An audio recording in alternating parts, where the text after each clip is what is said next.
Hello ma chaîne Padawan, content de te retrouver. Aujourd'hui, on va faire une vidéo d'analyse de Juju Fitcat sur ses conseils pour faire grossir les fessiers. On va voir si ce qu'elle dit c'est intéressant ou c'est totalement de la merde. On va voir ça ensemble. Si jamais tu veux que j'analyse une autre personne, n'hésite pas à me le dire dans les commentaires, je me ferai un plaisir de le faire. Et si jamais tu viens de débarquer et que tu ne me connais pas encore, je m'appelle Thomas John, expert en perte de poids sans cardio, notamment mincir sans cardio juste ici. J'ai déjà aidé plus de 7000 femmes à se transformer et mon job, mon rôle, c'est de coacher, d'aider les femmes à se sentir mieux de manière simple et efficace sans tout ce qu'on peut retrouver en termes de bullshit sur internet. Donc si jamais tu aimes ce genre de vidéo, n'hésite pas à mettre un petit pouce jaune juste en dessous, à t'abonner sur le petit bouton qui doit être juste là et nous on y va, c'est parti. Alors on se retrouve derrière mon écran pour analyser cette vidéo là. Alors bon, je tiens à le préciser, je mets toujours la vidéo en x2 parce que j'ai pas le temps, hein. Je suis un asiatique, on n'a pas le temps, donc voilà. J'espère que ça dérangera pas trop. Donc on va y aller. Que vous soyez un mec ou une nana, il faut bosser le cucu. Assez parlé les t-shirts, rentrons dans le vif du sujet. Et avant d'attaquer cette vidéo, j'ai envie de faire un petit point scientifique avec vous. Vous le savez, dès que je vous fais des vidéos entraînement ou bien nutrition, j'aime bien aborder un petit peu la phase scientifique de la façon la plus simple possible pour que vous puissiez tous comprendre. Et surtout que vous ne quittiez pas ma vidéo au bout de 30 secondes parce que ça me fait un peu chier quand même. Que vos muscles fessiers sont constitués de 3 groupes. Pareil, hein, ne quittez pas ma vidéo avant 30 secondes, ça me ferait chier aussi. Musculaire, le grand fessier, les moyens fessiers et également les petits fessiers. Le grand fessier, c'est le muscle le plus volumineux et le plus puissant du corps humain. Il est situé à l'arrière de votre bassin et c'est celui qui va donner la forme bombée à vos fesses. Les moyens fessiers, quant à eux, sont plus courts et plus épais que les grands fessiers. Ils se situent sur les côtés de votre bassin et ils forment les contours arrondis de vos fesses et également ils soulignent le haut de la fesse lorsqu'ils sont suffisamment musclés. Et pour finir, les petits fessiers, ce sont les plus petits et les plus profonds muscles de vos fessiers. Les muscles fessiers sont constitués de 2 types de fibres musculaires. Les fibres musculaires. Donc, ce qui est hyper intéressant, d'ailleurs au passage j'en profite parce que du coup Justine, je l'avais rencontrée donc avant qu'elle soit avec Thibaut au salon fitness, je sais plus quand. Et c'est une fille qui est hyper sympa et elle habitait juste à côté de chez moi. Donc moi je viens de l'Essonne, de Viry-Châtillon et je crois qu'elle était aux Ulysses, quelque chose comme ça. Donc aparté total, hors sujet. Mais bref, ce qui est hyper intéressant à ce qu'elle fait là actuellement, Justine, c'est vraiment que on voit que la vidéo est travaillée. Elle dit pas n'importe quoi, ça make sense, c'est de la science. Franchement, pour l'instant, rien à dire, c'est carré. Musculaires de type 1 et les fibres musculaires de type 2. Plus précisément en fait de 3 types de fibres musculaires puisque dans les fibres musculaires de type 2 on retrouve 2 catégories, les types 2A et les types 2B. Pour la petite aparté des petits chats, ce type de fibres musculaires existe dans tous les muscles de votre corps, mais comme dans cette vidéo vous intéresse au cucu, on va rester sur le cucu. C'est super bizarre de dire ce mot, faut que j'arrête. Les fibres musculaires de type 1 sont dites à contraction lente, ce sont celles qui sont sollicitées en priorité lorsque vous réalisez des séries longues parce qu'elles sont plus endurantes. En revanche, les fibres musculaires de type 2A et de type 2B sont dites à contraction rapide parce qu'elles sont sollicitées en priorité lors de mouvements d'explosivité et sur des séries plus courtes. Concrètement les petits chats, on pourrait faire une vidéo qui durerait 1000 ans pour expliquer le plus scientifiquement possible le pourquoi du comment vous devez faire tel ou tel exercice pour muscler vos fessiers parce que vos fessiers contiennent telle ou telle fibre musculaire en telle ou telle quantité et je pense que là j'ai déjà perdu la moitié de mes petits Fitcat donc c'est vraiment pas le but. Là ce que je voudrais pour pouvoir suivre cette vidéo au mieux et surtout pour pouvoir être autonome au fur et à mesure de vos entraînements quand votre petite maman Fitcat sera pas avec vous, c'est que vous reteniez 3 choses principales. La première chose à retenir et là c'est vraiment la plus importante. Donc si vous avez besoin, vous la notez quelque part. L'activité musculaire de vos muscles fessiers, elle est à son apogée, c'est-à-dire qu'elle est maximale lorsque vous êtes dans un mouvement d'extension de hanche. Donc, petit rappel anatomique, les fessiers sont des extenseurs de la hanche. L'extension, c'est quand on fait ce petit truc comme ça. En gros, bon là, on va pas me voir forcément avec ma caméra et mon objectif, mais en gros, c'est simplement quand on fait, quand on serre ses fesses. Finalement, quand on serre ses fesses, on est en position debout. Pardon, je m'éloigne dans mon micro. On est en position debout, c'est quand on serre ses fesses, c'est entre guillemets la fonction principale des fessiers. Donc quand on saute par exemple, c'est une extension. On va avoir l'abduction de la hanche. L'abduction, donc là on imagine que c'est mon cul. Ça va être tous ces mouvements là. Donc chien qui pisse. Donc on va avoir la poulie, faire ça. On va avoir le kickback, extension de la hanche.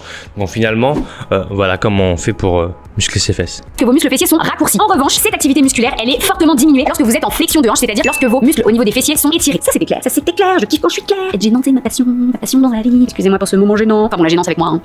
La deuxième chose très importante, c'est que vos muscles fessiers contiennent les 2 types de fibres que je vous ai présentés précédemment de façon à peu près équilibrée. Dans les différents muscles qui composent votre corps, les fibres de type 1 et de type 2 ne sont pas présentes dans les mêmes proportions. Par exemple, dans certains muscles, les fibres de type 1 sont majoritaires et les fibres de type 2 minoritaires, et dans d'autres muscles, c'est l'inverse. Il se trouve que dans les muscles fessiers, on a cette chance, entre guillemets, que dans la majorité des cas, ces 2 types de fibres musculaires soient présentes à peu près de façon équilibrée. Ce qui signifie que lorsque vous faites un entraînement axé sur les fessiers, il ne va... Alors, petite information sur ça. Donc, par rapport au type de fibres, etc., il faut savoir que oui, la génétique occupe une grosse place importante par rapport à ça. Il y a des gens qui vont avoir plus de fibres rapides, d'autres plus de fibres lentes. Et bon, ça c'est de la génétique, c'est du bingo.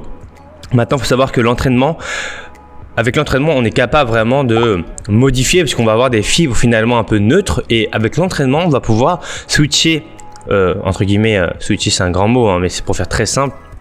Mais si on s'entraîne régulièrement en force, eh bien on va créer des schémas neuronaux propices à la force. Si on s'entraîne plutôt en volume et en fibres lentes, on va créer ce genre de fibres.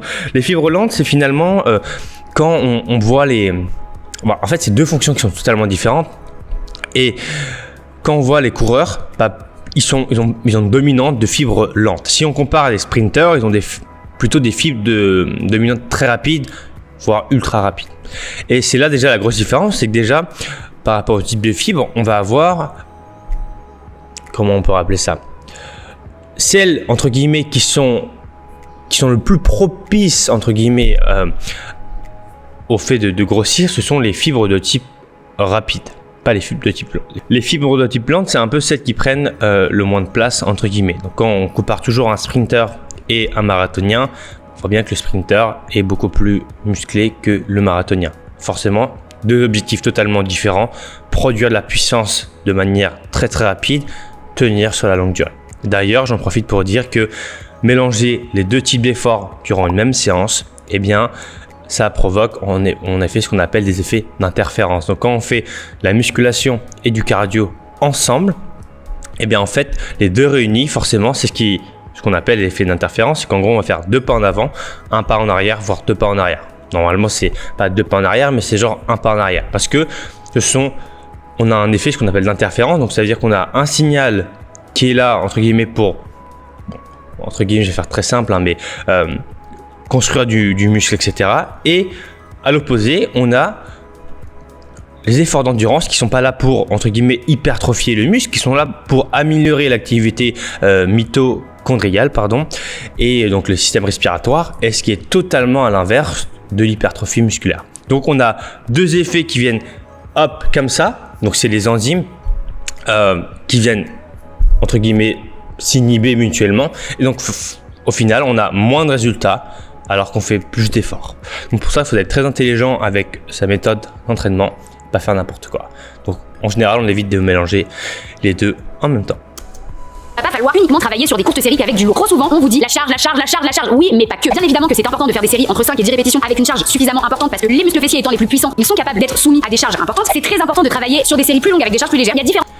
Donc là c'est intéressant, c'est hyper intéressant de dire qu'il faut travailler sur des différentes ranges et on peut prendre de la force en faisant 10 reps, on peut prendre de l'endurance en faisant 12 reps, c'est jamais blanc ou noir, d'accord? Donc c'est toujours comme elle a montré le graphique, c'est jamais boum, hop, il n'y a plus rien.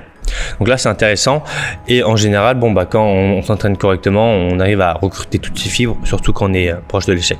Différentes façons de travailler vos muscles fessiers et au cours d'une même séance il va falloir mixer ces différentes façons de travailler. Et la troisième chose les petits chats qui je pense va en décevoir plus d'un, oui la forme de vos fessiers est définie génétiquement. Rassurez-vous, ça ne veut pas dire qu'on ne peut rien faire, ça veut simplement dire que vous ne pouvez pas aller contre votre génétique, vous ne pouvez pas modifier la taille et l'emplacement de vos os du bassin ou de vos hanches et c'est l'emplacement et la taille de vos os du bassin et de vos hanches qui définissent votre cambrure naturelle. Donc là c'est intéressant ce qu'il vient de montrer, donc ça c'est un schéma qui est très intéressant. On voit vraiment que Justine elle a vraiment hyper bien travaillé sa vidéo et c'est hyper intéressant. Donc là on voit tout simplement le sacrum. Donc ce qui est hyper intéressant c'est que du coup là on voit un peu les angles d'inclinaison là juste ici. Donc ça c'est ce qui va provoquer les hanches comme ça là. Hop, juste ici. Et là, on a aussi la cambrure naturelle du dos, qui est plus accentuée chez certaines personnes que d'autres. Voilà, on peut voir là, juste ici. On a ça aussi qui joue. Hop, juste ici, on a l'angle. Donc ça, on a les os qui sont comme ça. L'inclinaison, voilà, de l'os coxal, Voilà, et ça aussi, ça joue beaucoup. Donc là, c'est hyper intéressant, on voit que c'est vraiment bien travaillé. La taille de vos os du bassin et de vos hanches définissent votre cambrure naturelle et la forme naturelle de vos fessiers. La génétique a un rôle important dans la forme de vos fessiers, c'est ce qui va donner la forme de H, la forme arrondie, la forme carrée de vos culs. Voilà, on a aussi constaté que les garçons, de façon... Donc là, elle a totalement raison, donc la génétique occupe quand même une place importante. Après, voilà, on peut toujours... contrecarrer tout ça. Voilà, moi je prends l'exemple, je sais pas si ça va se voir, mais j'ai une ossature qui est très fine, d'accord, donc c'est très compliqué pour moi de construire du muscle. Je suis très assujetti à la blessure et donc faut que je fasse très attention à ça. Donc on peut voir là mes poignets, ils sont très très fins et c'est pas pour autant que je soulève pas des charges lourdes. Maintenant c'est sûr que je deviendrai jamais champion du monde de bodybuilding maintenant, ce qui est pas grave, mais je fais 1m77 pour 87 kg, ce qui est pas dégueulasse pour quelqu'un qui fait de la musculation. Pareil, si on prend l'exemple des biceps, moi j'ai des biceps très courts. Donc là, on peut voir que là, j'ai un trou ici. Donc ça, je peux rien y faire. Hein. Je peux avoir des gros biceps, etc. Ça fera rien. J'aurai toujours un trou. Donc, il y a des choses qu'on peut pas changer, mais c'est pas bien grave en soi. Hein. Il n'y a pas mort d'homme. On va pas mourir parce qu'on a une génétique qui est pas bonne. On peut rien y faire. Majoritaire ont des boutiques bien plus gros que nous. Franchement, ça fait chier, là j'avoue que je suis jalouse. Et pour finir, la quantité de masse musculaire qui est héritée génétiquement varie d'un individu à l'autre. Mais rassurez-vous les petits chats, avec Maman Fitcat, on dit fuck la génétique. Et heureusement, l'entraînement a bien évidemment un rôle très important à jouer dans le développement de la masse musculaire qui se situe au niveau de vos muscles fessiers. Croyez-moi, vous allez tous pouvoir obtenir le boule de vos rêves à partir du moment où vous vous entraînez correctement. Et également où vous comprenez qu'il y a une part de génétique que vous ne pourrez pas changer. Il faut simplement apprendre à travailler avec les acquis que vous avez déjà et les améliorer pour obtenir le physique que vous désirez. Au sein de cette vidéo, j'aimerais vous proposer mon top 3 des exercices qui selon moi permettent de développer de façon optimale vos muscles fessiers. Mais avant toute chose les petits chats, j'aimerais quand même mettre 2-3 choses au clair avec vous. Oui, ça y est, je sais, la meuf s'enflamme. Les squats ne sont pas le meilleur exercice, the best of the best pour développer vos muscles fessiers. Et là, je suis désolée les petits chats, si vous êtes en train de vous décomposer devant vos écrans en vous disant mais qu'est-ce qu'elle nous raconte Juju, elle dit que des conneries. Je vais tout de suite vous expliquer pourquoi. Je vous demande de ressortir le petit papier sur lequel je vous avais demandé d'écrire la première chose à retenir dans cette vidéo. Rappelez-vous ce que je vous ai dit un petit peu plus tôt. Je vous ai expliqué que l'activité musculaire des muscles fessiers, elle est beaucoup plus importante quand on est en mouvement d'extension de hanche et qu'en revanche, elle est fortement diminuée lorsqu'on est en mouvement de flexion de hanche. Or, le moment le plus difficile dans un squat, c'est le moment où on se retrouve cul au sol, c'est-à-dire en flexion de hanche puisque c'est là que la Donc là, c'est intéressant ce qu'elle dit par rapport au squat. Après, si on veut accentuer le travail sur les fessiers quand on fait un squat, ce qu'il va falloir faire déjà, c'est donc là on voit que Juju déjà est en position très serrée, donc là beaucoup moins de chances de travailler les fesses déjà. Donc on va devoir écarter les jambes, ouvrir ses pointes de pied parce que là on arrive sur un mouvement d'abduction de la hanche, donc on vient ouvrir comme ça là, abduction, voilà. Ensuite, selon votre morphologie, plus vous allez pousser les fesses en arrière, plus vous allez sentir les fesses, plus vous allez avoir une flexion de genoux, plus vous allez sentir les cuisses. Donc là, on peut voir juste ici, tout simplement, ses fesses et ses genoux. Donc voilà, merci Thomas, on ne savait pas où étaient ses fesses. Donc là, donc les genoux sont fléchis vers l'avant, plus on va engager les quadriceps, parce que c'est la fonction, entre guillemets, extension des genoux. Ensuite, des quadriceps, pardon. Ensuite, on va avoir les fessiers. Donc, plus on va les pousser en arrière, plus on va les sentir. Et donc, comme elle le dit si bien, là, dans cette position-là, on est en position d'étirement des fessiers. Et en position haute, on est en position de contraction, donc raccourcissement. À savoir une chose, c'est que dans la position d'étirement, plus la tension est haute en position d'étirement, plus ça provoque de courbatures et plus ça provoque de dégâts. C'est pour ça que les squats sont beaucoup plus fatigants que les hip thrusts, tout simplement parce qu'en position basse, ça provoque énormément de contraintes sur les fessiers. Ce qui est normal, c'est le but. Et là les petits chats, je sais ce que vous allez me dire, bah oui mais regarde Maman Fitcat. Dans un squat, c'est le moment où on se retrouve cul au sol, c'est-à-dire en flexion de hanche, puisque c'est là que la tension est maximale au niveau de la charge, et c'est à ce moment-là pourtant que l'activité musculaire de nos muscles fessiers est la moins élevée. Et là les petits chats, je sais ce que vous allez me dire, bah oui mais regarde Maman Fitcat, quand on est en haut du mouvement, on est en extension de. Donc là, on peut voir que là, il n'y a pas de tension parce que forcément, la charge est là, elle repose tranquille, il n'y a aucun problème. Donc là, si on voudrait augmenter la tension au niveau des fessiers dans cette position-là, il suffirait d'ajouter des bandes élastiques, par exemple, qui va simplement en fait augmenter la tension en position haute. Et donc là, on va sentir énormément ses fessiers. Voilà, c'est tout. Du coup on sollicite les fessiers. La réponse est oui, vous sollicitez les fessiers. Et à ce moment-là du mouvement, lorsque vous êtes en extension de hanche, c'est entre guillemets le moment le plus facile puisque la tension au niveau de la charge qui est exercée sur le mouvement est la plus faible. Pour clarifier tout de suite les choses et histoire que vous ne vous enflammiez pas dans les commentaires, oui, bien évidemment que vos fessiers seront recrutés lors d'un squat. Il a été démontré que vos fessiers sont activés lorsque vos fesses dépassent la parallèle, c'est-à-dire que vous avez vraiment le cul en bas au moment du squat. Sauf que on n'est pas obligé de dépasser la parallèle. En tout cas, il faut faire attention à ce genre de conseil entre guillemets. Bon, c'est normal, hein, forcément, on peut pas tout faire, mais ce qui est important de retenir, c'est que ça dépend aussi de votre morphologie. Hein. Il y a des morphologies qui sont beaucoup plus propices à descendre tout en bas. Par exemple, la mienne n'est pas vraiment propice. J'essaierai de montrer un squat, mon squat à moi. Donc moi, je pousse vachement mes fesses en arrière. Parce qu'au niveau de mes hanches, j'ai les hanches qui sont assez étroites et donc j'ai du mal à faire passer mes hanches quand je squatte. Donc j'ai un écart de jambes qui est plutôt assez large, enfin pas très très large, mais pas serré en tout cas. Serré, je pourrais jamais descendre et ma morphologie me permet pas de descendre tout en bas. Voilà.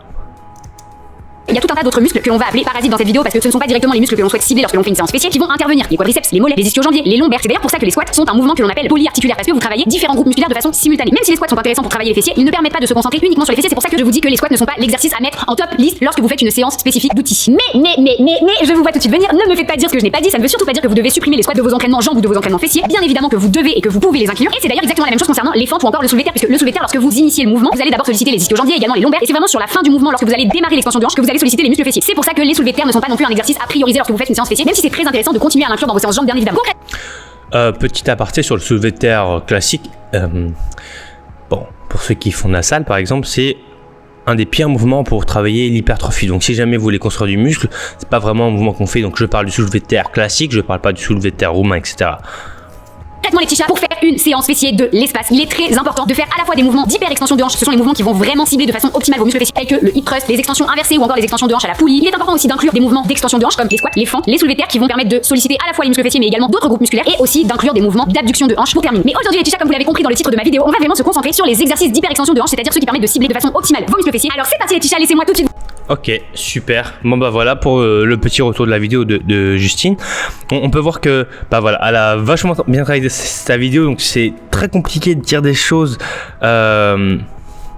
Voilà, donc bravo, sachant que voilà, c'est pas forcément son domaine de prédilection entre guillemets, c'est pas son métier, il me semble. Donc voilà. Bonne vidéo dans l'ensemble, un très bon conseil, vidéo très travaillée, aucun problème. Et voilà. Donc j'espère en tout cas que cette vidéo t'aura plu. N'hésite pas à me le dire dans les commentaires. Et merci en tout cas d'être arrivé jusque là. T'as mes 2 anciennes vidéos qui vont t'afficher juste ici. T'as juste à cliquer dessus, te faire plaisir. Et je te dis à bientôt. D'ici là, porte-toi bien. Ciao, ciao.